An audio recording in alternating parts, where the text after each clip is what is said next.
যারা এই মন্দির দর্শন করতে আসতে চান কিভাবে আসবেন?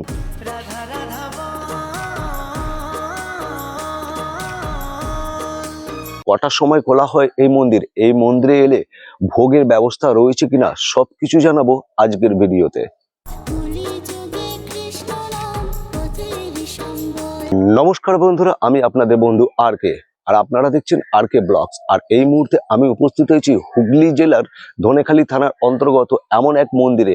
সুন্দর মনোরম পরিবেশে এত সুন্দর মন্দির গড়ে উঠেছে, হয়তো আপনারা এখানে এলে আপনাদের মন মুগ্ধ হয়ে উঠবে। এই মন্দিরটি শীতকাল এবং গ্রীষ্মকাল সময়ের অনুযায়ী এই মন্দিরটি খোলা হয়। শীতকালে যেমন খোলা হয় 6টা 30 মিনিটে এবং বন্ধ করা হয় 12টা 30 মিনিটে, আবার বিকেল 3টে 30 মিনিটে খোলা হয়, রাত 8টা পর্যন্ত খোলা থাকে এই মন্দির। আর এখানে নিত্য পুজোর সময় হলো বেলা 11টা থেকে এবং সন্ধ্যায় থাকে 6টা 30 মিনিট থেকে। যারা শহরের কোলাহল থেকে দূরে থেকে নিরিবিলিতে শান্তিতে কয়েক ঘন্টা কাটাতে চান তাদের জন্য এই জায়গাটি একদম আদর্শ জায়গা। চলে আসুন হুগলি জেলার ধনেখালি থানার অন্তর্গত ভান্ডারহাটি অঞ্চলে অবস্থিত বামেশ্বরী মন্দিরে। এই মন্দিরে আপনি যদি আসেন এখানে দেখতে পাবেন সাথে সাথে অনেকগুলো মন্দির, এবং এখন আপনাদের দর্শন করাবো রাধা গোবিন্দর মন্দির। হরে কৃষ্ণ কৃষ্ণ কৃষ্ণ।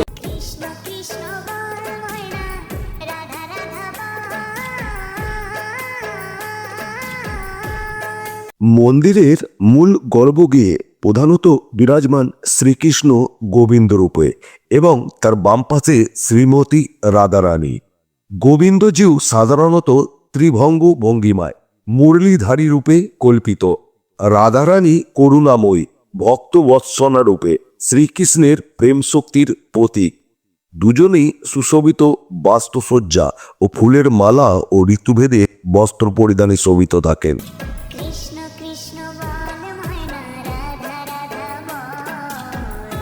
রাধা গোবিন্দের মন্দিরের মূল গর্ভগৃহটি অপেক্ষাকৃত সরল কিন্তু অত্যন্ত পবিত্র পরিবেশে নির্মিত। এখানে দৈনন্দিন সেবা, আরতি, ভোগ নিবেদন ও বিশেষ তিথিতে উৎসব পালিত হয়।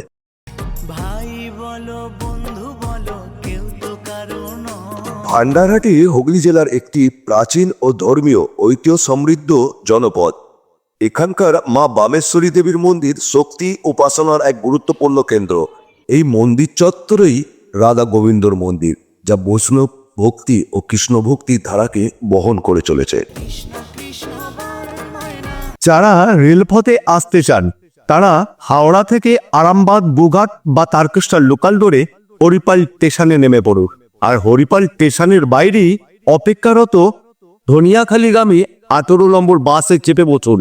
আর এই বাসে আস্তে আস্তে আপনি উপভোগ করবেন গ্রামের সুন্দর প্রকৃতির দৃশ্য। এই বাসে করে আসতে আপনার সময় লাগবে মাত্র 15 থেকে 20 মিনিট সময়। রাস্তা অতিক্রম করতে হবে মাত্র 10 থেকে 11 কিলোমিটার। ভান্ডারহাটি মোড় মাথায় নেবে সেখান থেকে পায়ে হেঁটেও আসতে পারেন বা টোটো করেও আসতে পারেন। আপনি পায়ে হেঁটে এলে সময় লাগবে মাত্র 3 থেকে 4 মিনিট। ভান্ডারহাটি মোড় মাথা থেকে কিছুটা হেঁটে এলেই আপনারা ঠিক এই কলতলায় আসবেন। আর এই কলতলা থেকে আপনারা এই যে 1 মিনিটের পথ অতিক্রম করলেই যে মায়ের মন্দিরটি দেখা যাচ্ছে, ঠিক এই মন্দিরে বিরাজ করছেন মা বামেশ্বরী। এছাড়াও হাওড়া থেকে আপনারা বর্ধমানগামী কর লোকাল ধরে নেমে পড়ুন বেলমুড়ি স্টেশনে। বেলমুড়ি থেকে 18 নম্বর বাস ধরে ভান্ডারহাটি মোড় মাথায় নেবে 5 মিনিটের পায়ে হাঁটা পথ অতিক্রম করলেই আপনারা চলে আসবেন এই বামেশ্বরী মন্দিরে।